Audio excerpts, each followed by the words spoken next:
Welcome to Steel Incorporated's Chainsaw Safety, Maintenance, and Operation. This program has been developed to give chainsaw operators the basic information needed to properly and safely use a chainsaw. Although this program will cover a wide variety of subjects, Steel always recommends that before you operate your chainsaw, read and fully understand your owner's manual. This manual will cover the important items that will be specific to your chainsaw's design, features, and operation. Okay, it's time to get to work. Your cutting experience should consist of several steps.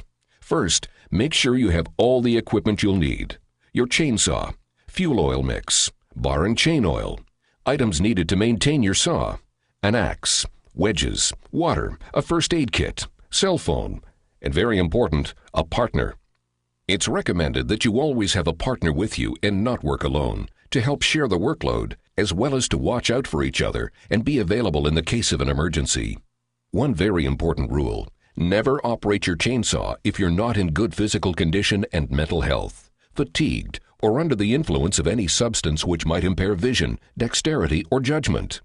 If you have any condition that might be aggravated by strenuous work, check with your doctor before operating a chainsaw. The first task is to prepare your chainsaw for use. Begin by giving it one more inspection, looking for loose, missing, or broken parts, a chain that is sharpened and adjusted properly, and a chain brake that operates properly. Fueling your chainsaw should be done on a clear and level surface, and always fuel your chainsaw in an area that will be a minimum of 10 feet from where you'll be starting the saw to avoid the chance of lingering fuel vapors from igniting. Wipe away any debris from around the fuel cap and release the cap slowly. Pressure can build up in your fuel tank, and by slowly removing the cap, you will allow this excess pressure that may exist to release gradually. Fill the tank with the proper fuel oil mix and reinstall the fuel cap. Wipe away any excess fuel that may be spilled on the chainsaw or the surface where your chainsaw is sitting. If you happen to get any fuel on your clothing, change them immediately before using your chainsaw. Every time you add fuel to your chainsaw, you must also add bar and chain lubricant to the oil reservoir. Again, clean the area around the filler cap with a rag and remove the cap. Once full, replace the cap and wipe away any oil which may have spilled.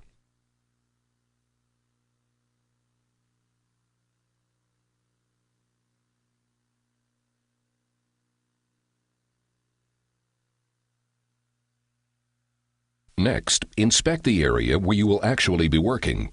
Determine what you will be cutting, whether it's a standing tree or a tree already lying on the ground, and then plan your work. Regardless whether you are felling a tree or working around downed trees, you must first look for obstacles that will help you determine the proper steps to take.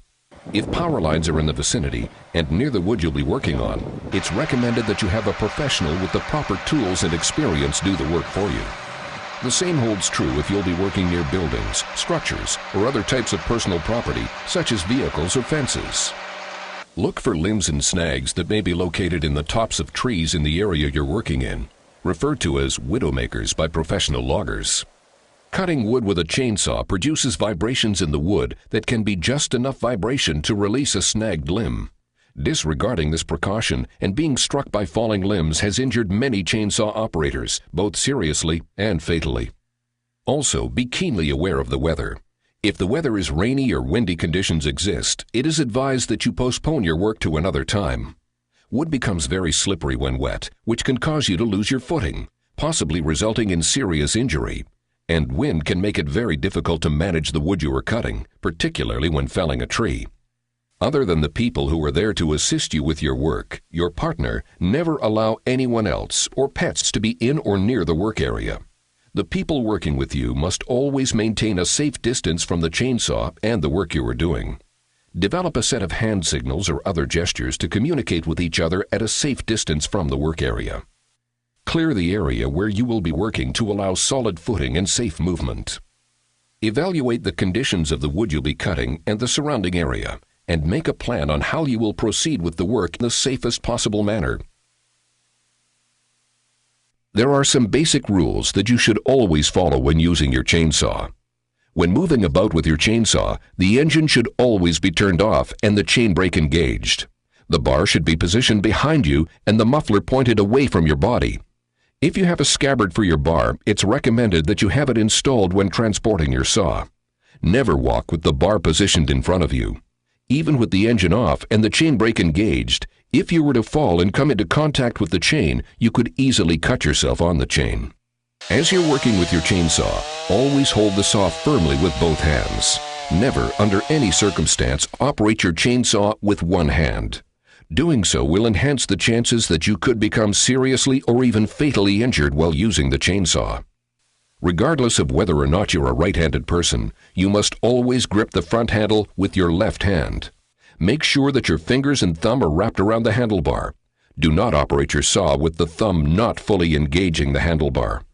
Your right hand will grip the rear handle and also operate the throttle trigger, throttle interlock, and the chainsaw controls. When operating your steel chainsaw, the master control lever can easily be accessed by the thumb of your right hand while still maintaining a firm grip on the rear handle with your fingers. When cutting wood, always make sure you have firm, solid footing and keep your back straight using your legs and knees to adjust your height. Always operate the chainsaw with the bar and chain positioned to the right of your body, never in line with your body. This will greatly decrease the chances of serious or fatal injury in the event your chainsaw experiences a reactive force event or kickback. If you're moving between cuts, always engage your chain brake prior to movement and don't release the chain brake until you're ready to begin your next cut. This will also decrease the chances of serious injury if the saw were to become entangled in limbs or shrubbery, or if you were to accidentally drop or lose control of the saw. If you need to clear away brush or limbs as you're working, always engage the chain brake first.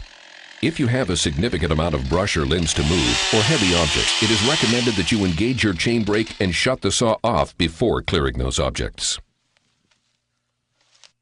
If you're starting the chainsaw in the immediate work area, regardless of the method you use, ground starting or standing starts, make sure you have a clear, unobstructed area to do so. Never try and start the saw in a confined area or in an area with projecting limbs or brush that can come into contact with the bar and chain. If you've become fatigued or out of breath, engage the chain brake, turn off the chainsaw and take a break. And always drink lots of fluids. Do not operate your chainsaw without the proper protective apparel and clothing. If you have a partner with you, always make sure that they keep a safe distance from the area you're working in, and never allow them to hold or brace any wood that you are cutting. Never allow 2 or more chainsaws to be used at the same time in the same work area. 2 people cutting on or near the same piece of wood can change the balance of the wood or release limbs that can cause one or both operators to become injured without warning. Never operate your chainsaw above shoulder height, and never use a ladder or any other object to stand on to increase your reach. Doing so will increase your susceptibility to dangerous reactive force situations, as well as the chances that you could lose your footing and fall, possibly landing on a running chainsaw with the chain turning, a very serious or even fatal situation. If you have limbs to cut that are above shoulder height, Stihl makes specially designed saws with extended reach to perform those operations, like the one shown here. It is recommended that you use one of these products for this work, or turn the job over to a professional that has the proper training and equipment to finish the job. No matter what the job, whether it's a tree lying on the ground, partially suspended above the ground, or a standing tree, you must always evaluate the job and the dynamics of the situation before you begin cutting. As you are in the process of cutting wood, the dynamics of the tree, the weight and balance will change. For example, here we have a tree ready to be limbed and then bucked into firewood length. With the larger and heavier limbs, there could be a chance that the tree will shift its position as the weight of those limbs are taken away. Make sure that you evaluate this prior to beginning your cutting, and that you position yourself and plan your work accordingly. We hope that this program will help make your chainsaw cutting experience a safer and more enjoyable one. For further information about your Stihl chainsaw, see your authorized Stihl dealer. For more information on Stihl, please see our website at stihlusa.com or phone us at 1-800-GO-STIHL.